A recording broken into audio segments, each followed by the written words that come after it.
উনি সফরে বেরিয়েছেন হাদিস কালেকশনের জন্য। প্রচন্ড শীতের রাত, উনি মাগরিবের নামাজ, এশারের নামাজ পড়ে একটা মসজিদে শুয়ে পড়লেন, আর শুয়ে শুয়ে হাদিস পড়তেছেন। কি পড়তেছেন? কথা বলেন। আর মনে মনে ভাবলেন রাতটা মসজিদে কাটায় দেই, ফজরের নামাজ পড়ে আবার বেরোবো। কিন্তু দারোয়ান এসে বলে মসজিদে থাকতে পারবেন না, ওঠেন। দারোয়ান আছে না? কথা কন। আহমদ ইবনে হাম্বল বললেন, আমি শুধু রাতটা থাকতে চাই, আমি তো ফজরেরও মুসল্লি, ফজর নামাজ পড়বো তো এই মসজিদে, আমার থাকতে দাও। দারোয়ান তো দেয় না, কেন? মসজিদে থাকার জায়গা না, যান মিয়া।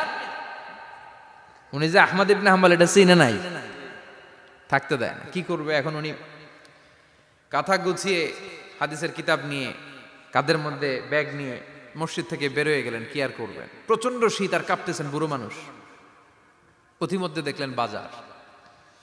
বাজার একজন খাব্বাজ, শাবুন খাব্বাজ, যুবক রুটি বিক্রেতা। সে রুটি বিক্রি করে, চুলার মধ্যে রুটি সেকে। সে যে সালাম দিল, আসসালামু আলাইকুম। যুবক বলে, ওয়ালাইকুম আসসালাম। আহমদ ইবনে হাম্বল বলে, যুবক, আমার যাওয়ার জায়গা নেই, সফরে বেরিয়েছি, খুব শীতে কষ্ট পাচ্ছি, রাতে যদি তোমার এই চুলা থেকে একটু আগুন পোহাই, কোনো সমস্যা? যুবক বলে, না না, সমস্যা না, আহলান ওয়া সাহলান, খোশ আমদেদ, আসেন আসেন, আপনি আগুন পোহাইলে আমার সমস্যা কি? সুবহানাল্লাহ পড়েন। আল্লাহ শুকরিয়া করে উনি বসলেন আর আগুন পোহাচ্ছেন। আর খেয়াল করলেন যুবক রুটি বানায় আর পড়ে আস্তাগফিরুল্লাহ, রুটির দলা বানায় পড়ে আস্তাগফিরুল্লাহ, খামির বানায় আর পড়ে আস্তাগফিরুল্লাহ, রুটি নিয়ে উনুনের ভিতরে, চুলার ভিতরে সেকা দেয় আর পড়ে আস্তাগফিরুল্লাহ। দোকানদারের কাছে কেউ আসলেই সে রুটি দেয় আর পড়ে আস্তাগফিরুল্লাহ। ক্রেতার কাছ থেকে টাকা নিয়ে ক্যাশ বক্সে রাখে আর কি পড়ে? আবার রুটি বানানো শুরু করে আর কি পড়ে? খালি এইটাই পড়তেছে। ইমাম আহমদ ইবনে হাম্বল তো অবাক, কিরে এটা আবার কেমন যুবক, খালি আস্তাগফিরুল্লাহ। উনি প্রশ্ন করলেন, যুবক, ঘটনা কি? আসার পর থেকেই তোমার দেখতেছি তুমি রুটি বানাও, রুটি বিক্রি করো আর পড়ো আস্তাগফিরুল্লাহ, মালাকা ইয়া শাবাব। যুবক বলে, আস্তাগফিরুল্লাহ আমার সবচেয়ে বেশি পছন্দের আমল, আমি সব সময় আঠার মতো ইস্তেগফারের সাথে লেগে থাকি আর সব সময় পড়তে থাকি আস্তাগফিরুল্লাহ, আর এর বদৌলতে আল্লাহ আমারে মুস্তাজাবুদ দাওয়া বানিয়ে দিয়েছে। আহমদ ইবনে হাম্বল তো অবাক, আনতা মুস্তাজাবুদ দাওয়া, তুমি মুস্তাজাবুদ দাওয়া, রুটিওয়ালা। আমি এত বছর হাদিস পড়াই, আমিও তো মুস্তাজাবুদ দাওয়া না, আর তুমি রুটি বেচো বাজারে, তুমি মুস্তাজাবুদ দাওয়া, তুমি দোয়া করলেই সব কবুল হয়ে যায়। যুবক বলে, নাম আনা মুস্তাজাবুদ দাওয়া, আমি আমার জীবনে যত দোয়া করেছি কবুল করে নিয়েছে কে? সব দোয়া কবুল করে নিয়েছে আল্লাহ, একটা দোয়া ছাড়া। কয়টা? আহমদ ইবনে হাম্বলের কৌতূহল, কিউরিসিটি আরো বেড়ে গেল। কি? সব দোয়া কবুল হয়েছে, একটা দোয়া ছাড়া। মাযালিকা দোয়া ইয়া শাব, কি সেই দোয়া? যুবক এবার বলতে শুরু করলো, আমার জীবনে যে দোয়াটা আল্লাহ কবুল করে নাই সেটা হচ্ছে, আমি আল্লাহর কাছে অনেক চেয়েছি, অনেক দোয়া করেছি যে আল্লাহ, শুনেছি এই জামানার সবচেয়ে বড় মুহাদ্দিস, তার নাম নাকি ইমাম আহমদ ইবনে হাম্বল। আল্লাহ তোমার কাছে আমার চাওয়া, আমি যেন এই ইমাম আহমদ ইবনে হাম্বলের দেখে মরতে পারি, আমি যেন ইমাম আহমদ ইবনে হাম্বলের হাতে হাত রেখে মুসাফা করতে পারি আর তার কপালে একটা চুমু এঁকে দিতে পারি। আহমদ ইবনে হাম্বল আবেগপ্রবণ হয়ে গেলেন, চোখের পানি ছেড়ে দিলেন, বললেন, যুবক, তোমার এই দোয়াটাও কবুল হয়ে গিয়েছে। আহমদ ইবনে হাম্বলের দেখার সাক্ষাৎ পাওয়ার জন্য আহমদ ইবনে হাম্বলের বাড়িতে তোমার যাওয়ার দরকার নাই, আহমদ ইবনে হাম্বল তোমার দরবারে ছুটে এসেছে। আনা আহমদ ইবনে হাম্বল মুহাদ্দিসুদ দাহর, আমি নিজেই আহমদ ইবনে হাম্বল। যুবক চোখের পানি ছেড়ে দেয়, আহমদ ইবনে হাম্বল চোখের পানি ছেড়ে দেয়। যুবক চিৎকার মেরে ইমাম আহমদ ইবনে হাম্বলকে জড়িয়ে ধরে, হাতে হাত রেখে মুসাফা করে, কপালের মধ্যে চুমু খায় আর আল্লাহর শুকরিয়া করে বলে, ও ইমাম, আসলে এই দোয়াটাও আল্লাহ আজকে কবুল করে নিল। বিশ্বাস হয়? সবসময় ইস্তেগফার পড়লে আপনার দোয়াগুলোর এইভাবে কবুল করে নিবে কে? এই পাঁচটা জিনিস পাবেন সবসময় যদি ইস্তেগফারের সাথে লেগে থাকেন। রাজি আছেন তো? এজন্য বিশ্বনবী সব সময় নামাজে সালাম ফিরানোর পরে পড়তেন আস্তাগফিরুল্লাহ। কি পড়তেন? 3 বার পড়তেন আস্তাগফিরুল্লাহ, আস্তাগফিরুল্লাহ, আস্তাগফিরুল্লাহ। পড়তে রাজি আছেন? ইস্তেগফারের অনেকগুলো আলফাজ আছে, সবচেয়ে ছোট ইস্তেগফার হচ্ছে এটা, আস্তাগফিরুল্লাহ, আস্তাগফিরুল্লাহ। আরো আছে, আস্তাগফিরুল্লাহ আল্লাযী লা ইলাহা ইল্লা হুয়াল হাইয়ুল কাইয়্যুম আতুবু ইলাইহি। বিশ্বনবী বলেন এই ইস্তেগফারটা যদি কেউ পড়ে, আত-তাওয়াল্লি মিন ইয়াউমিজ যাহাফ, যুদ্ধের ময়দান থেকে পালিয়ে আসা কবিরা গুনাহ। কি গুনাহ? কাফেরদের সাথে যুদ্ধ, আমি তাগড়া যুবক, তলোয়ার নিয়ে নেমেছি, আমার দেহের এক ফোঁটা রক্ত থাকা পর্যন্ত আমি যুদ্ধ চালিয়ে যাব, আমি ফিরে আসতে পারবো না, আইনটা কার? ফিরে আসলে কবিরা গুনাহ। বিশ্বনবী বলেন যুদ্ধের ময়দান থেকে ফিরে এসেছে এরকম কবিরা গুনাহ অবলম্বনকারীও যদি আস্তাগফিরুল্লাহ আল্লাযী লা ইলাহা ইল্লা হুয়াল হাইয়ুল কাইয়্যুম ওয়া আতুবু ইলাইহি পড়ে, ওই কবিরা গুনাহকারীকেও ক্ষমা করে দিবে কে? পড়তে রাজি আছেন তো? আবার সাইয়েদনা আবু বকর বললেন, ইয়া রাসূলুল্লাহ আল্লিমনি দুআআন আদউ বিহি ফি সালাতি, এমন দোয়া আপনি আমারে শিক্ষা দেন যেই দোয়াটা আমি নামাজে পড়তে পারি। বিশ্বনবী বললেন, পড়ো আল্লাহুম্মা ইন্নী যালামতু নাফসি যুলমান কাসীরান ওয়া লা ইয়াগফিরুয যুনুবা ইল্লা আনতা ফাগফিরলি মাগফিরাতাম মিন ইনদিক ইন্নাকা আনতাল গফুরুর রহিম। সুবহানাল্লাহ পড়েন। এটাও ইস্তেগফার। আমরা এটার বলে দোয়া মাসুরা, সালাম ফেরানোর আগে পড়ি না? যেখানেই ক্ষমা চাওয়ার কথা আছে ওইটারই কি বলে? ইস্তেগফার। আল্লাহুম্মা ইন্নী যালামতু নাফসি, আল্লাহ জুলুম করেছি, যুলমান কাসীরা, অনেক জুলুম, ওয়ালা ইয়াগফিরুয যুনুবা ইল্লা আনতা, তুমি ছাড়া এই গুনাহ ক্ষমা করার তো কেউ নাই, ফাগফিরলি মাগফিরাতাম মিন ইনদিক, তোমার দয়ায় আমারে ক্ষমা করে দাও, ইন্নাকা আনতাল গফুরুর রহিম, তুমি হলা ক্ষমাশীল। ঠিক কি না? এটাও ইস্তেগফার, এটাও পড়বেন। আর এই সব ইস্তেগফারের শ্রেষ্ঠ ইস্তেগফারের নাম সাইয়্যিদুল ইস্তেগফার। যত ইস্তেগফার হতে পারে এর মধ্যে সবচেয়ে শ্রেষ্ঠতম ইস্তেগফার নাম কি? কথা কন। বুখারীর বর্ণনা, শাদ্দাদ ইবনে আউস রাদিয়াল্লাহু তাআলা আনহু বর্ণনা করেন, এই সাইয়্যিদুল ইস্তেগফার দিনের বেলা যে পড়বে ওই দিনে মারা গেলে সে জান্নাতি। এই সাইয়্যিদুল ইস্তেগফার রাতের বেলা যে পড়বে ওই রাতে যদি ইন্তেকাল হয় ওই লোকটা জান্নাতি। মুখস্থ আছে না? কার কার মুখস্থ হাত তুলেন। মাশাআল্লাহ, তাবারাকাল্লাহ, মাশাআল্লাহ, মাশাআল্লাহ।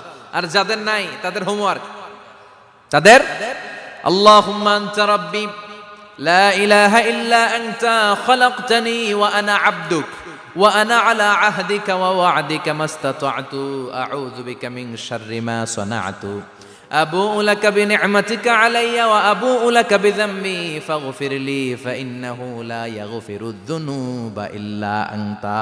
সুবহানাল্লাহ পড়েন। আজকে রাতে পড়ছেন, মারা গেলে জান্নাতি। চিল্লায় পড়েন না আল্লাহু আকবার। এজন্য বিশ্বনবী বলেন আমার আগের গুনাহ মাফ, পরের গুনাহ মাফ, তারপরেও প্রতিদিন আমি 70 বার তওবা ইস্তেগফার পড়ি। আজকে থেকে পড়তে রাজি আছেন তো? বেশি বেশি ইস্তেগফার পড়া যাবে না? একটু প্রাণ খুলে দিল খুলে আওয়াজ করে পড়েন তো আস্তাগফিরুল্লাহ। আর জোরে পড়েন আস্তাগফিরুল্লাহ। আবার সবাই পড়েন আস্তাগফিরুল্লাহ। সব সময় তওবা ইস্তেগফার যারা পড়ে তাদেরকে পছন্দ করে কে? সব সময় জিকির করে করে জিহ্বাটারে যারা ভিজিয়ে রাখে তাদেরকেও পছন্দ করে কে? আল্লাহ বলেন ওয়াজকুর রাব্বাকা ফি নাফসিকা তাদাররুআন ওয়া খীফাতান ওয়া দুনাল জাহরি মিনাল কওলি বিল গুদুবি ওয়াল আসাল ওয়া লা তাকুম মিনাল গাফিলিন। সুবহানাল্লাহ পড়েন।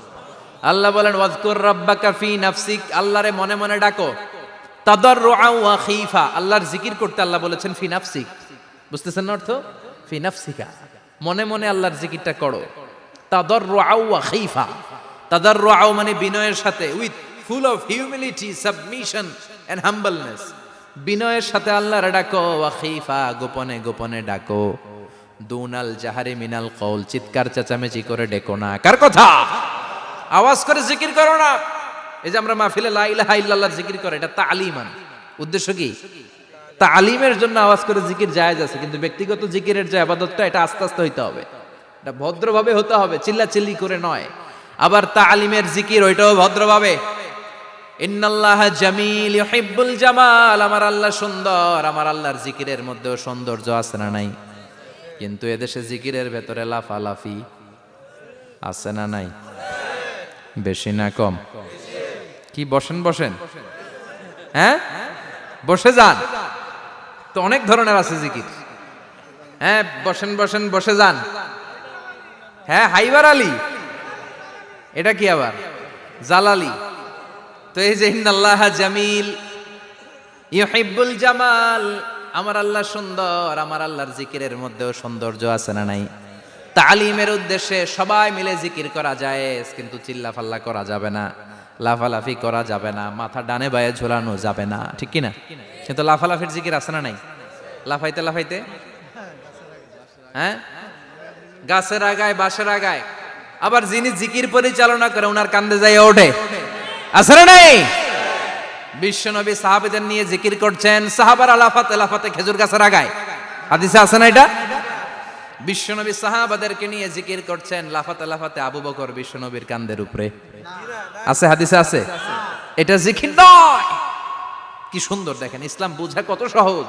ওয়াজকুর রাব্বাকা ফি নাফসিকা তাদাররুআ ওয়া খাইফা, গোপনে জিকির করো, ভদ্রতার সাথে বিনয়ের সাথে জিকির করো। ওয়ালা তাকুম মিনাল গাফিলিন দুনাল জাহারি মিনাল কওল, চিৎকার চেঁচামেচি করে জিকির করো না। যারা চিকফাল দিয়ে হই হই হই হই করে, আছে না?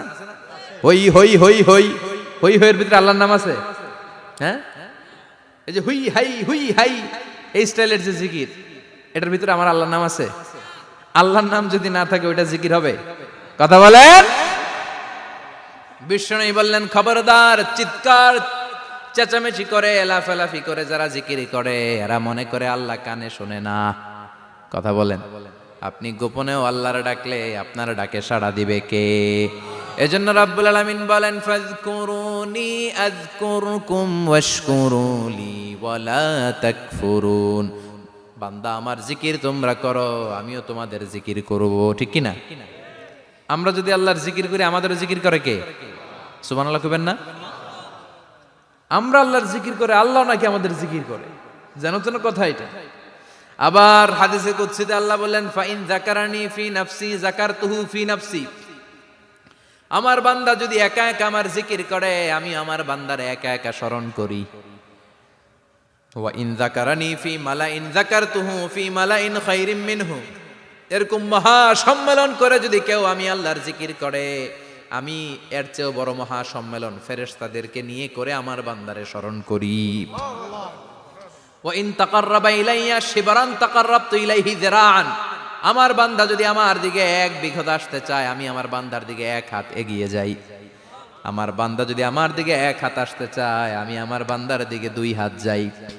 ওয়া ইন আতানি ইয়ামশি আতাইতুহু হারওয়ালা। আমার বান্দা যদি আমার দিকে হেঁটে হেঁটে আসতে চায়, আমি আমার বান্দার দিকে দৌড়ে দৌড়ে যাই। সুবহানাল্লাহ পড়ে। এজন্য বিশ্বনবী বলেন, লা ইয়াজালু লিসানুকা রাতবাম মিন যিকরিল্লাহ। আল্লাহর জিকির দিয়ে জিহ্বাটারে ভিজিয়ে রাখবা। কার কথা? চিল্লায় বলেন, কার কথা? সবসময় আল্লাহর জিকির করতে রাজি আছেন তো?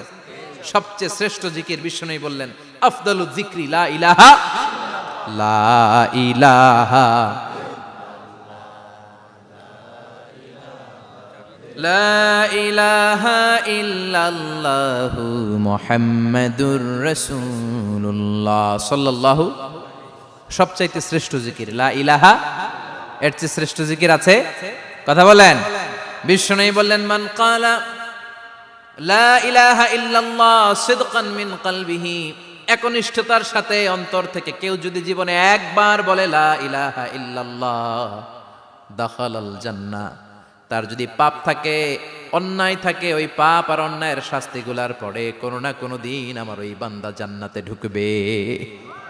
একবার যদি খালিসান মিন কলবিহি সে পড়ে লা ইলাহা ইল্লাল্লাহ, তার জন্য জান্নাতকে অবধারিত করে দিয়েছে কে? আবার এটার নাম আল্লাহ দিয়েছে কালিমায়ে। কথা বলেন। দরাবাল্লাহু মাসালান কালিমাতান তাইয়িবাতান কাশাজারাতিন তাইয়িবাতিন আসলুহা সাবিতুন ওয়া ফারউহা ফিস সামা। সুবহানাল্লাহ। পবিত্র বাণী এটা কালিমায়ে তাইয়িবা। আবু সাঈদ আল খুদরি থেকে বর্ণিত, মুস্তাদরেকে হাকিম আর সহিহ ইবনে হিব্বানে এসেছে। বিশ্বনবী বলেন, মুসা আলাইহিস সালাম আল্লাহর একবার প্রশ্ন করলেন, ইয়া রাব আল্লিমনি দুআআন আদউ বিহি, আপনি আমার এমন একটা জিকির শিক্ষা দেন যে এই জিকির দিয়ে আমি শুধু আপনার জিকির করব, কেউ এই জিকির করতে পারবে না। এই জিকির জানবো শুধু আমি আর জানবেন। কথা কোন? প্রশ্ন করছে কে? হ্যাঁ, কাকে করেছে? আল্লাহ এমন একটা জিকির শিখান যেই জিকির কেউ জানে না, আমি জানবো, আর ওই জিকির দিয়ে প্রাণ ভরে আপনারে ডাকবো। আল্লাহ বললেন, মুসা পড়ো লা ইলাহা লা ইলাহা ইল্লাল্লাহু মুহাম্মাদুর রাসূলুল্লাহ। মুসা আলাইহিস সালাম বললেন, আল্লাহ চাইলাম কি, কইলেন কি? লা ইলাহা তো জাতীয় জিকির, এটা তো আন্তর্জাতিক জিকির, এটা জানে না এমন কেউ নাই। এমনকি হিন্দু ভাইরাও জানে। কথা কন। আল্লাহ, আমি তো চাইছিলাম এক্সক্লুসিভ, আমার জন্য স্পেশাল, এর চেয়ে সুন্দর আর কেউ জানবে না, এত সুন্দর একটা জিকির আপনি দিবেন, এটা আমি ডাকবো আপনারে আর আপনি শুনবেন। আল্লাহ বললেন, মুসা, এর চেয়ে দামি আমার কাছে নাই। লাউ তাদউ লা ইলাহা ইল্লাল্লাহ ফি কাফা, লা ইলাহা রে যদি মুসা এক পাল্লায় রেখে দাও, ওয়াস সামাওয়াতু সাবউ ওয়াল আরদিন, সাত আকাশ সাত জমিন যদি আরেক পাল্লায় রেখে দাও, লা ইলাহা এক পাল্লায়, সাত আকাশ সাত জমিন আরেক পাল্লায় ওজন যদি দাও, লা রাজাহাত কাফাতু লা ইলাহা ইল্লাল্লাহ, মুসা দেখবা মুহূর্তের মধ্যে লা ইলাহা ইল্লাল্লাহর পাল্লা ভারী হয়ে গেছে। সাত আকাশ সাত জমিন এক পাল্লায়, শুধু লা ইলাহা ইল্লাল্লাহ এক পাল্লায়, মুহূর্তে লা ইলাহার পাল্লাটারে ভারী করে দিবে কে? এটা বিপ্লবী বাণী। আমরা এটার ভিক্ষার মধ্যে লাগাইছি। এখন ভিক্ষা করার সময় লা ইলাহা আছে না নাই? একটা টাকা দিয়া যান, আমি গরিব ইনসান আর সমান, একটা টাকা দিয়া যান, আমি গরিব ইনসান, আছে না নাই? জুমার নামাজের সময় ভিক্ষা করে, একটা টাকা দিয়া যান, আর লা ইলাহার জিকির লগে, আছে না নাই? এটা আমরা ভিক্ষার জিকির বানাইছি, এটা তো বিপ্লবী বাণী। এই বাণীর পক্ষে যারা, তারা ন্যায় আর সত্যের পক্ষে চিল্লায় বলেন ঠিক কিনা? এই বাণীতে যারা বিশ্বাস করে, তারা এক আল্লাহর সামনে মাথা নত করে দেয়। গোটা পৃথিবীর কোন শক্তির সামনে ওই মাথা নত হয় না, ঠিক কিনা? এই লা ইলাহা যারা আমরা মানি, আল্লাহ ছাড়া কারো সামনে মাথা নত করব? কোন শক্তি আমাদের মাথা নত করাতে পারে? এই কালেমার আন্দোলন যারা করে, তারা আল্লাহ ছাড়া পৃথিবীর কাউরে ভয় পায় না। আর তারা চায় কালেমার পতাকা পৃথিবীর মধ্যে যেন পথ পথ করে উড়ে, ঠিক কিনা? বাংলার জমিনে কালেমার পতাকা উড়ুক, আমরা চাই কি চাই না? কোনো একদিন এ দেশের আকাশে কালিমার পতাকা উড়বে, সেদিন সবাই খোদাই বিধান পে দুঃখ বেদনা ভুলবে। কোনো একদিন এ দেশের আকাশে কালিমার পতাকা উড়বে, সেদিন সবাই খোদাই বিধান পে দুঃখ বেদনা ভুলবে। চিৎকার করে বলেন ঠিক কিনা? এই কালেমার সমাজ যদি হয়, ওই সমাজে কেউ লাঞ্ছিত হবে না, ওই সমাজে কোনো নারী নিগৃহীতা হবে না, ওই সমাজের কোনো কাজের মেয়েরা ধর্ষিত হবে না, ওই সমাজে দুর্নীতি থাকবে না, ঘুষ থাকবে না, চাঁদাবাজি থাকবে না, টেন্ডারবাজি থাকবে না। সমাজটারে শান্তি দিয়ে সমৃদ্ধ করে দিবে কে? এজন্য সব সময় জিকির করতে হবে একজনের, চিল্লায় বলেন তিনি কে? শ্রেষ্ঠ জিকির হচ্ছে লা ইলাহা। পড়তে রাজি আছেন? সব সময় জিকিরটা করতে রাজি আছেন? Every night and every day, every night and every day, never forget to say la ilaha illallah, never forget to say la ilaha illallah. পড়েন, every night and every day, every night and every day, never forget to say la ilaha illallah, never forget to say la ilaha illallah, never forget to say la ilaha illallah. When you're walking down the street, use your time and repeat, and say in every heartbeat la ilaha illallah. When you're walking down the street, use your time and repeat, and say in every heartbeat La ilaha illallah.